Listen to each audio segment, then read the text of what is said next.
Hey guys, April here at the Gumboot Garden. Today we're talking about 5 tips that will help you improve your spring seed germination. My very first tip is to plan out when you're planting all of your seeds. This year, I enlisted the help of an online garden planner called Seed Time, and it has been taking all of that hard work of knowing when to plant my seeds, when to get my beds ready, when to transplant my seedlings out, and when my harvest time is going to be. It's all done already. So it makes it so easy. And the best part about it is that it's completely free.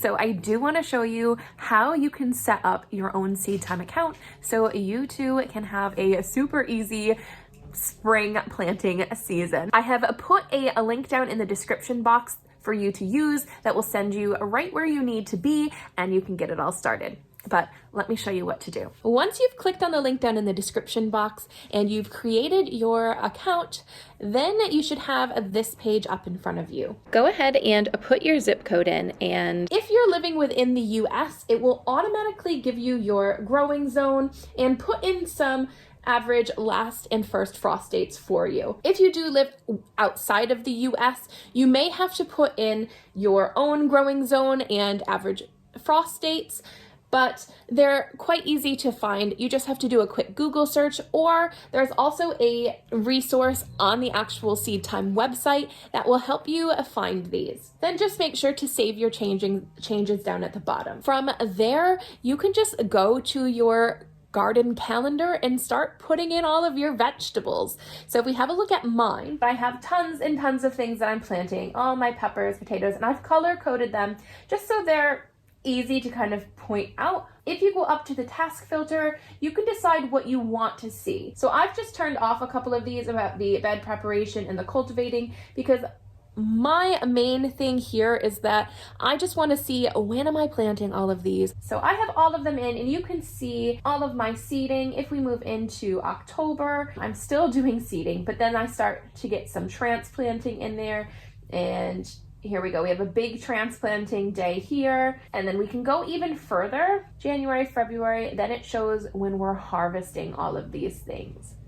But let me show you how to actually put something in here. If I go up to the top here and click on add crop, how about I do some tomatoes? Roma tomatoes are determinate tomatoes, so I'm going to click on that. And then I can go down to variety. So I'm just going to look for some aroma tomatoes. And let's change the color to a black one, just so I know exactly where it is. And I'm going to go down to advanced settings.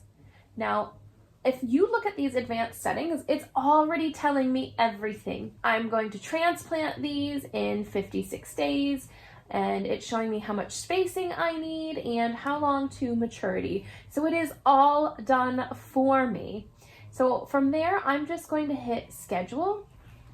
If you take a look on the screen, it shows you that in August, between the 16th and the 22nd, I should be seeding my Roma tomatoes. Then I'm going to be transplanting those Roma tomatoes on the 11th of October, and they're going to be ready to go into the ground. And then when I go to December 28th, I'm going to be able to start harvesting my Roma tomatoes. The other thing that I can do is that if I know that it's something that I can plant a succession of throughout the season, lettuce or pak choi or different things like that, you certainly can do successions. I'm going to add a crop of a lettuce. Let's see. Drunken Woman lettuce. And I actually am planting this. And we're going to look at our advanced settings down here. I'm planting this for my spring and summer garden. And it automatically tells me down here, look at succession spacing is every 2 weeks. So I'm going to first put this one in, and this will give me my first succession. There it is. It just popped right up. And now I can go over to this side here, and I'm going to look for my lettuce. And I'm going to add a succession. And now if I go, oh, there it is. So 2 weeks later, and it's already in there. And I can keep adding these successions for as long as I want. If I want to go and have harvesting all the way from as early as I can until the end of summer. I can go through and check and just keep adding successions until I've covered the whole summer for harvesting lettuce. So that's what I've done with every single thing that I plan on planting, and it is so easy. So now I have been able to spread out when I'm doing all of my seeds. So each week I have a clump of seeds that I'm planting, and I'm not just being overwhelmed by planting everything at the same time and then having everything not really work out the way I had initially thought that it would. So this Seed Time website is so good. It's working fantastic for me. I, again, have left a link down in the description box. It is an affiliate link.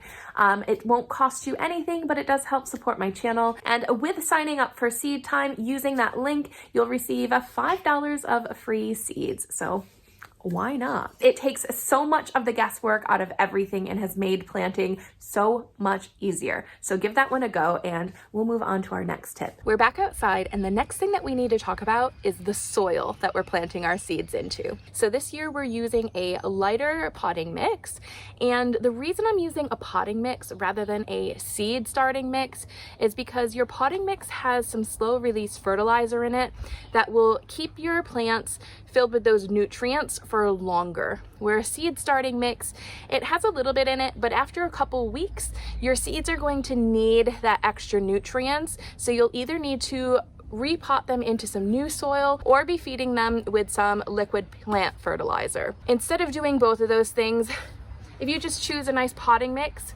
it will keep those nutrients in the soil for you longer. So that's what I'm doing here. I've got some soil into my bowl here.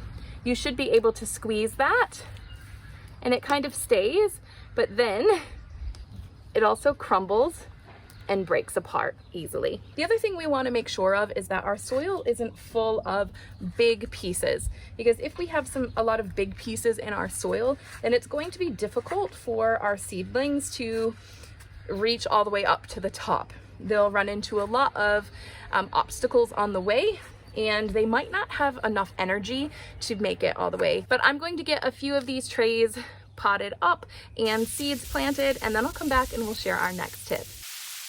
A bonus tip for your planting, you're going to want to label all the different varieties of seeds that you're starting. Last year I used a normal Sharpie to just kind of write on my little tags, and with the water and the sun, they all just kind of faded off. So I didn't know what was what.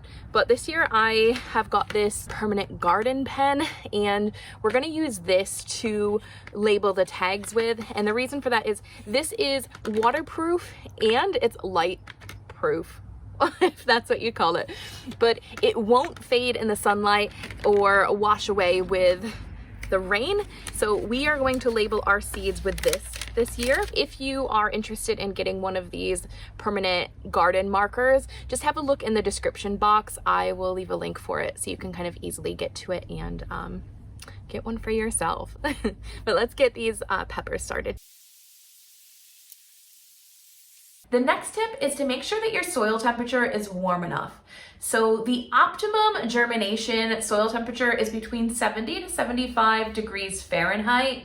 And right now our outside temperatures would not allow the soil to get that warm. So I've bought myself a couple of heat mats to put my seedlings on. And this will just give the seeds a spark to be like, hey, it's time to grow, it's getting warm, and they should start to germinate for us. And then when about half to 3/4 of our seedlings have popped up above the soil, we can take this heat mat away. Although we want the soil to be warm for the seeds to start growing, once they have grown and their roots start to reach down, we don't want to burn up those roots because they might become a little bit too warm for them, especially in these little trays. Again, I will put a link in the description box for these. And the next tip after that is, see how I have these little white trays here? Obviously it's to stop any of the water from draining off here, but it's also so I can water straight into them.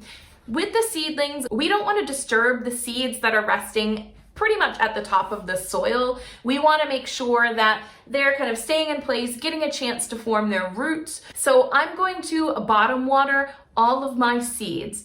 And I'm just going to put a little bit of water in each of the seedling trays when I water them. I don't want to give them too much water where the soil is going to stay soaking wet, but I do want to give them enough where the soil will soak up that water from the bottom and bring it up to the seeds. So that will stop the seeds from being disturbed, but it will also encourage the roots of those seeds to grow down into like a nice healthy roots. Once the majority of your seeds in a seed tray have sprouted, we want to take them off of the heat mat. Now, for a lot of us, this may mean that the outdoor temperatures and nighttime temperatures are still colder than we really want them to be. They're not quite hitting that 50 to 60 degree Fahrenheit temperature. So we need to find some other alternative to keep them thriving so that they don't die off because of the cold or get stunted. That may mean that you're still kind of in the winter temperatures with snow and really cold freezing temperatures, and you may need to invest in some grow lights. Fortunately for me, I live in a more temperate climate, so we are in the daytime reaching that 50 to 60 degree mark, but at nighttime we're still in the 40s. So I've just invested in a greenhouse. Greenhouses will give your seedlings the exposure to the outdoor weather conditions that they need without exposing them to harsh winds and also keeping their temperature just a bit warmer than the outside temperatures may be. Let's get this greenhouse together and then we'll go over some of the modifications that you may want to make just to make it a little bit more durable and worth its while.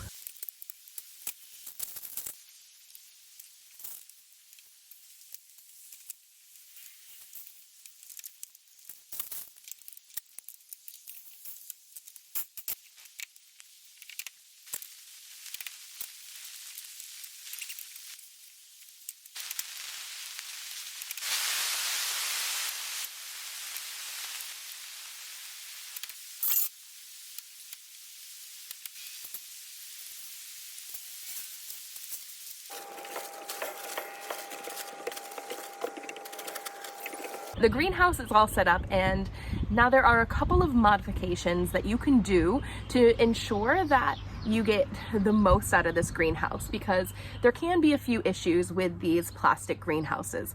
One being that it might blow over and topple over because they're not very sturdy. So we need to make them sturdier. The first thing that I have done is to put a big marble slab on the bottom shelf of my greenhouse.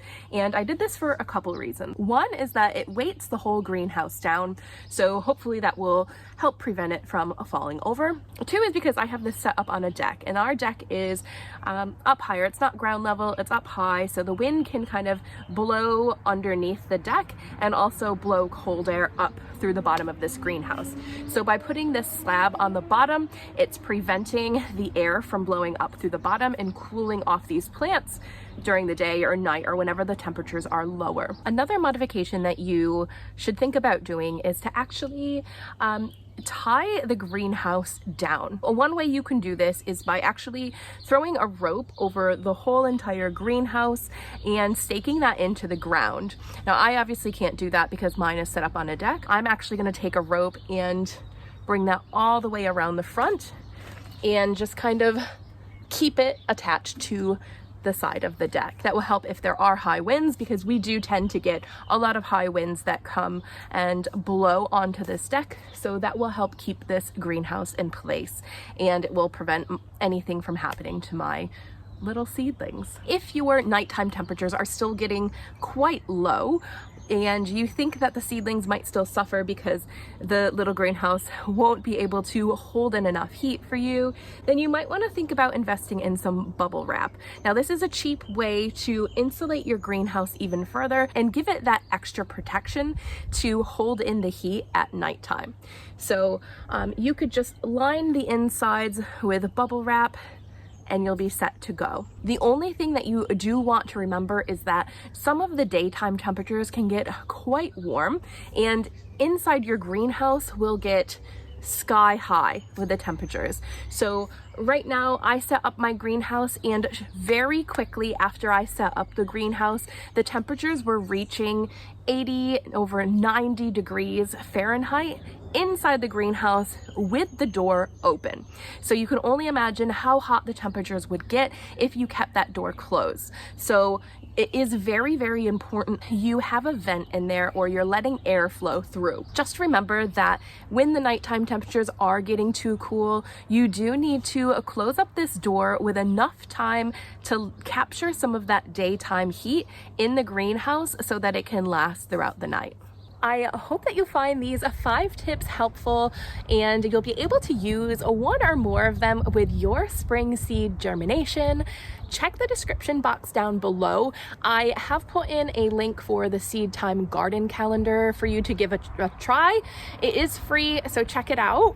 I have also put a couple of links down in the description box for some of the other tools that I've used in this video to help with seed germination. So good luck growing, guys, and happy growing. I will catch you in the next one. See ya.